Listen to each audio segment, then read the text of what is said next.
So you saying being black, I want to touch on something that I seen on your Instagram that was very intriguing to me. You said, don't quote me because I don't remember exactly, but what you said was black people need to wake up. Like we need to black people need to step it up pertaining to education and going into that. Why do you feel like it's important for the black community and a lot of us to go to school? Yeah, I remember this. I probably said it wrong. Yeah, Sorry. I said black people need to step it up in the sciences. I said black people need to step it up and participate more in scientific degrees. Okay. That's what I said. So scientific or mathematic degrees. Why? Because I think that's where we have the most potential. Like, I think that scientific degrees, engineering degrees, you can make a lot of money, you know, and relatively quickly establish yourself a lot faster. And I think that there's not enough, there's not enough female representation, but there's definitely not enough African or African American representation in the sciences. Definitely not. In my graduating class at NYU, like, I went to school for chemical and biomolecular engineering. That was my bachelor's of science. And I was one of only 2 black people. There was only 2. How much class? There was, in my graduating class, maybe say 70. Engineering is usually quite small. Right. So there was only 2 blacks. I was one of them. And the other girl was... we were both immigrants, actually. I'm an immigrant. She was an immigrant. So there was no one from even the African Americans actually in the programs studying these things. And it was funny. Like, I told my parents that, and they were like, "Really? It was just you guys and this girl's from Haiti?" I was like, "Yeah, she's from Haiti." So, and it's always like that. Even at Johns Hopkins, I'm the only black in my classes. At Columbia, I'm the only atmospheric scientist who's black. Like, in the entire department. Why do you think so? I think that people, not just blacks, but I think that, people sometimes are shied away from math. They're shied away from math, they're shied away from physics because they have a bad experience at some point. Something bad happens, whether it's a teacher that, you get a bad aptitude exam, maybe you take the ACT or the SAT, or you take some sort of, what are those stupid qualitative exams that are supposed to, like, tell you how smart you are or whatever, and then your professor or your teacher at the time, your high school teacher, maybe you don't do well on a test and he's like, "Man." It's true. I think it definitely starts from those low. Early. Yeah, you don't do well on the test, you don't do well, and they're just like, "Man, maybe this isn't for you." You tell yourself young, like, math, I'm not good at math. Yeah. And I hear that a lot. I'm not good at math. Yeah. What the hell is that? It's true. I hear that a lot. And I definitely do agree with what she's saying. Like, there's not a lot of us in those fields. And I could take accountability for that too, because it's like engineering, I've never thought of it. But that's for me to go back and say that I feel like a lot of stuff as well, I want to add to that, is that people are not interested in that. So your whole ideology is like, listen, get something that's employable. Yep. Get a degree and some experience on something that you can get a job from, but people are not interested in it. And you think that just stems from bad experiences. I think that your interests become lessened when people tell you that, hey, this isn't, when teachers who are supposed to be supportive and who are supposed to be molding these young kids in high school, high schoolers don't know what the fuck they're doing. They're just like, they're in high school. They're trying to, be accepted. That's what high schoolers are doing, and anything they say right there, they're fragile. I mean, if you don't do well on your PSAT or whatever, that's where it starts. That's where it starts. You guys have Regents exams here and things like that in New York. If you don't do well, your teacher says, "Hey, girl, you didn't do well. Maybe you should consider communications instead because of this one exam that you took." Because for the most part, not 50% of us go for liberal arts. And it's like, what the fuck are you doing in college for liberal arts? Which is fine. Liberal arts is great. I love liberal arts majors, but I think it's really up to the leaders that are in close contact with young people to say, hey, to bestow that upon them. Like, yeah, maybe you didn't do well in this one, but how can I turn this B into a B plus, and then an A minus, and then an A plus? Like, I think we're tested too much though as well. I think that for middle school and high schoolers, and plus even in elementary, like to have to tested too much. You mean the it's changed. Yes, I think that to have a elementary student have to take a test every year to be able to go to the next grade is extreme to me, because I believe that at this point it's more about memorizing than learning, because the brain is so fragile. Like, for my son to have to now learn all of this, especially, let's speak on math, because math is always evolving. You know what I'm saying? Sometimes I look at their homework and I'm like, what the hell? I didn't learn this way.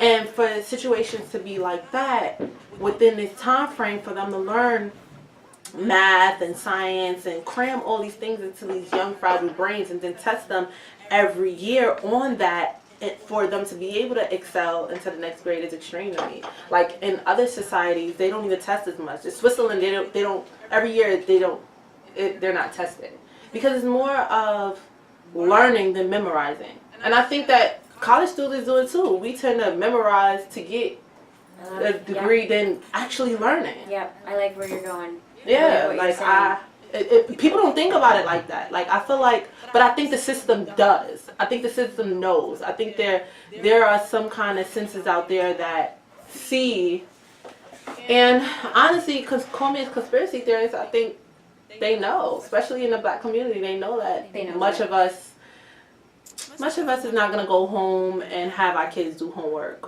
and that's a problem with us.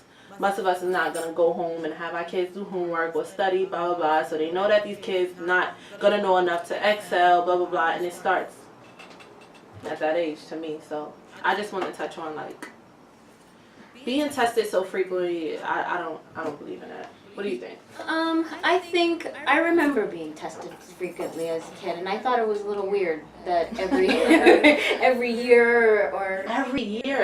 Well, it started a little later. No, now it's every year. For me, I grew up in Wisconsin, so it's for us. Our exams started maybe like 4th grade, and then every year. Even then, I feel like it's extreme, because in 4th grade you're 9. I know, right? You're still quite young. You're young. I still think it's I don't believe Wisconsin uses these exams as a measure of whether you can go to the next grade. Wow. No, that's the first time I've actually heard of You never heard of kids getting left back because they didn't pass a test? Not really? The state I didn't think the state exams were. Yeah, most definitely. That might be a little newer, but my daughter went through that in junior high school and high school. Yeah, it was when I was in high school, it was Regents, but it was some sort of state-sponsored test. It was a standardized test, and it was a test that was supposed to be a summary of what you learned in school. And if you passed this summary style test, then you were allowed to go to the next grade. That wasn't always in place. But it wasn't in place when I was coming up. No, it's worse now. That's what I'm saying. But for my daughter, she had to go through that. Yeah. Wow. Could you believe that's a lot of pressure? That is a lot. You're literally not learning. You're memorizing. I think I'm not 100% sure on this, but I think in the state of Wisconsin they use these exams more as a for the teachers, for the summary of how the school is doing on a whole. Like how are the well, they do it here too. They use it as a measure of as a school. They do it as a measure of the school plus with the children. And I'm not sure if you know now that in New York City these schools are combined now. Like, you have a high school that has five schools in one. I went to a high school that had 5 schools in one. Nice. And it's like, yeah, it's getting, the education is getting bad. Okay, so I also heard you on here, Instagram, speak on racism within, you said you didn't. Oh. I'm gonna say, I hope I'm not making this up. Yes, racism within the education system. Could you elaborate more? Yeah, I think with a lot of the systems in the United States. No, of course. Yeah. Yeah, it is a little bit, racist-ish. Like, you just look at the admission statistics on in a lot of these places like NYU, like just the engineering schools or the sciences. I'm not No, talking most about, definitely. I want you to speak more. yeah, I don't know anything about really the general. Yeah. I know generally speaking, the statistics of admissions for people of color are, lower. But, I think that I wouldn't say that the higher education systems are racist because I'm in them and I use them and I've done well inside of them myself. But I think that instead of the word racist, I think I would use the word opportunity. I think that some of these schools need to maybe be more interested in offering opportunities for people of color, or to Market more. market more to Yeah, them, I think because that, because yeah. then, like you're saying, we're just not interested. It might be you're not interested because You haven't don't seen much of see it. you don't see a black person as an Yeah. engineer, so you're like, oh, why would I do that? Yeah, I think Can I mostly succeed for at what that? you're studying, like of engineering as, because I have an uncle that's an engineer, and he mostly they study abroad. Yeah. He studied in England for engineering, but you hit the nail. Like I agree, it's not marketed to us. You don't see it in high school. You don't see it in these places, and you don't hear about it. Like your degree, I'm like, what the hell is that? Like honestly. No, exactly. Like how the hell you learn about that? Yeah, no, right. It's I think that there has to be, I think that's why someone has to start. That's why I think, well, fuck this. Like, I'm not gonna not do something just because I don't see someone with my skin type doing it. Because That's dope. at the end of the day, math is math. Math isn't biased. Math doesn't care what your skin color is. Right. It's about you and the problem. And if you can solve this problem, you can get it. Okay, you can move forward with whatever it is you're trying to achieve. So math is the most non-racist system in the world, and if you can do it, then no one can tell you that you can't. Wow, Your color isn't good enough. You're too fat. You're too skinny. Really? No, I solved the problem. So what, You know what I mean? In the work field, do you ever believe that you could be discriminated against because of your degree? Well, not because of your degree, but when you go to a job interview for a job that's within your field, do you believe that they're more like, listen, she has this skill, so I'm gonna hire her versus, well, she's black, so I'm gonna look for somebody else? Have you ever dealt with that, and do you think that can happen? I think it can happen, but The chances are lower. I think that I don't ever wear my race on my sleeve. I don't like to be Neo, the black engineer. No, I'm Neo, the engineer. That's it. I don't like to use my race as anything. So then in my own head, when I enter a situation. So even on paper, like I like my paper, my resume to just be, color free. I don't want for you, I don't want yes. it to seem Like, that's what it is. Have you ever experienced that? No, I've never experienced that in an interview. I'm sure, most of the interviews I've, been a part of, I've gotten offers for, and I think it's just because, like I said, I don't really I like to talk to the person, whoever I'm talking to. I like to tell them why I think I'm qualified for this job, So, what my weaknesses are, in terms of maybe I'm not sure how to do this or this, but, I just try to lead with the reality of my resume, which is I can do the math, and you need someone who can do the math, and Right. I can. So with Denise, so when you go to classes, Mm-hmm. have you ever experienced like students being? You say you don't like the word racist. Yeah, not right. It's not that I don't like the word Wow. racist, but Well, in a certain instance, you don't think. Mhm. Yeah. So have you ever experienced that within your field? like from another Students. student specifically. Actually, no. I feel like once I get to that's why I disagreed with Justin Blue on his Instagram when he was talking about. I think he was saying forgot, that actually. he was saying you don't need to go to college because a lot of the things that people go to college for you can do on your own, and if you're gonna go to college and flip that into a situation where now you're becoming that person than working for someone else. Okay. You know what I'm saying? Okay. Yeah. Yeah, I think, well, actually, would you mind rephrasing your question? I kind of lost track of our original question. I forget the question. I forgot why did we get to this number? Because you were talking about the person on the Instagram students. and the students. Have did you encounter racism from your students that you went through? Have you encountered racism when you've been on interviews? Oh, right, And then you were right. using the other gentleman from Instagram. You said that's as why an you example. disagree with Instagram, yeah. Right, so right. I've never experienced it really in the higher educations. It gets a little different after you leave high school, I think, personally, because you're all there on the same merit. And at that point, we all are mature enough to understand that, math is just math, and you can't there's no way to cheat it. Like, you can't not give me an A because you don't like how I look if I did the math right, and there's one way to solve this problem. You know what I'm saying? It becomes less biased, like a lot of your times, experience. from my personal experience. I haven't really. Because I've heard it before, especially from my uncle being an engineer. He actually said he had to take the test twice. I forget the test. It was like one of them big state exams in Europe for him to become an engineer. They actually went back and said that he cheated, and it was between him and a white guy. Oh no. And yeah, What? so that's dope from your experience. You haven't experienced that, but it happens. It does happen. Oh no, I definitely think it does happen. I actually know a girl who she's black. She's getting her PhD in astrophysics at UPenn, the Ivy League. And she's experiencing a lot of trouble, with the being black and being a female and trying to be an astrophysicist, get her PhD. So she is experiencing the trouble. I don't want to air her laundry or anything, but trouble with advisors or people saying, oh man, like.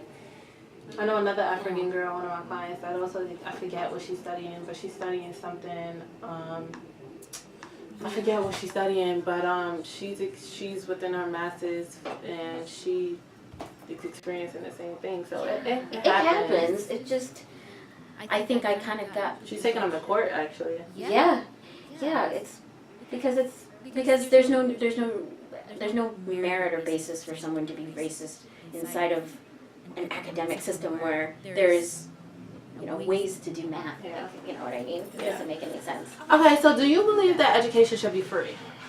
Yeah, I'd like that education to be free. It would be really cool. Really? Of course, I it don't. would be awesome. It would be. I don't agree. I don't know. I think free. I think obviously there's College. Should college be free? Should college be free? I don't think college can ever really be free because we're always like the resources, the equipment, in terms of the STEM, so science, technology, engineering, math. I don't think it would be possible for. If you had option right now to be like, hey, let's make it free, do you believe in it being free? Because especially because we have Bernie Sanders, we have different presidential candidates that are rallying for school to be free, education to be free, especially more of college to be free. I suppose if there's a way to continue to provide high quality equipment, high quality resources, and also manage the actual university in terms of the staff being paid, the faculty, I guess having free tuition for the students. I don't see why that would be a bad idea. As long as you can cover the basis of keeping, I think the value goes. Keeping the value Yeah, up. but I believe that once you make associates is a high school diploma now, and once you start to make college free for me, I believe that the value of that degree goes low, and I think that we have to. To me, I feel like everything must be worked for. You know what I'm saying? Like, I think college tuition should be much cheaper. I don't think it should be as high as it is, but I feel like there's levels. Like, there's people that actually go out there, like you for one, that go out there and bust their ass and know that listen, that I'm paying for college, so I had no choice but to achieve.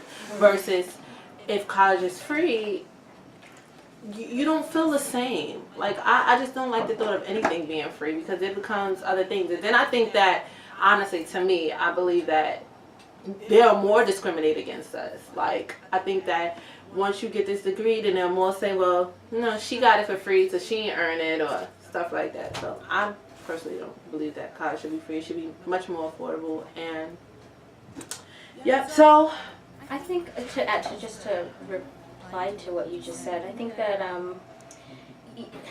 you still have to do the work at the end of the day to get the degree, whether it's free or not. And I think the value of the degree comes in, did you complete the projects? Did you do the work? Did you hand in the assignments? Did you show up? Did you, because you're not going to get this degree from NYU if you can't take the test and show up and get the GPA. For my major, when I was a bachelor's of science, if you didn't have a GPA minimum of, I think it was 2.5, they kick you out of the program. yeah.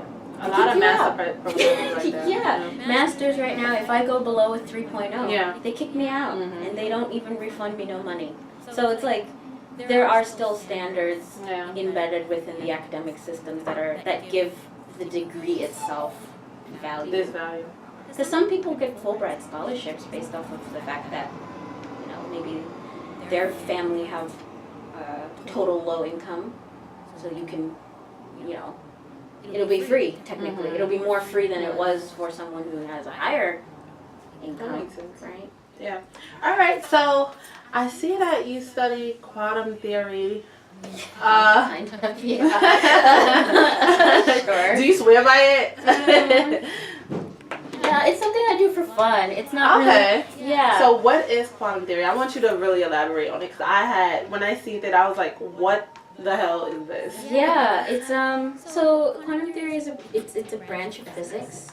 So in physics you have classical physics or mechanic physics, which describes how the regular everyday life kind of works. Like you have levers, like if you push something down, you can describe that using physics problems, or how a car is passing, you can describe the velocity of a car moving forward or backward, or wind speed or something like that. Natural phenomena of everyday life. If you're running anything you can really think of, it's just called classical physics. But so it's macroscopic scale, things you can see.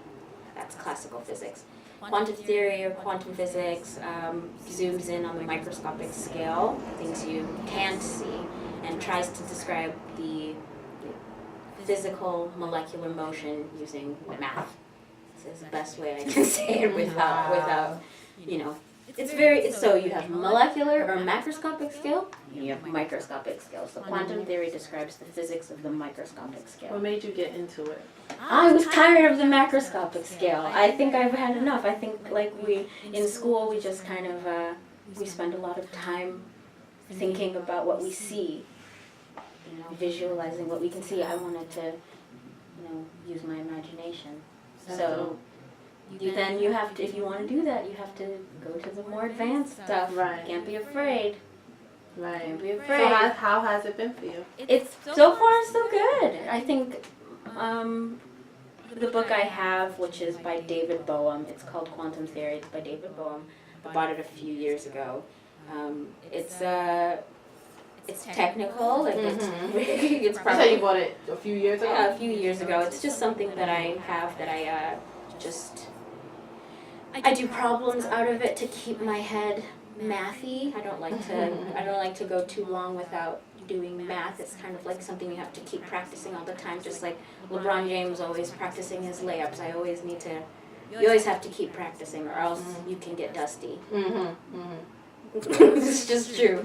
So I just keep the book around so that I can eventually get basically through like it. a hobby for you. Yeah, it's definitely a hobby. I don't use it for my day-to-day job, which is it's on the macroscopic scale.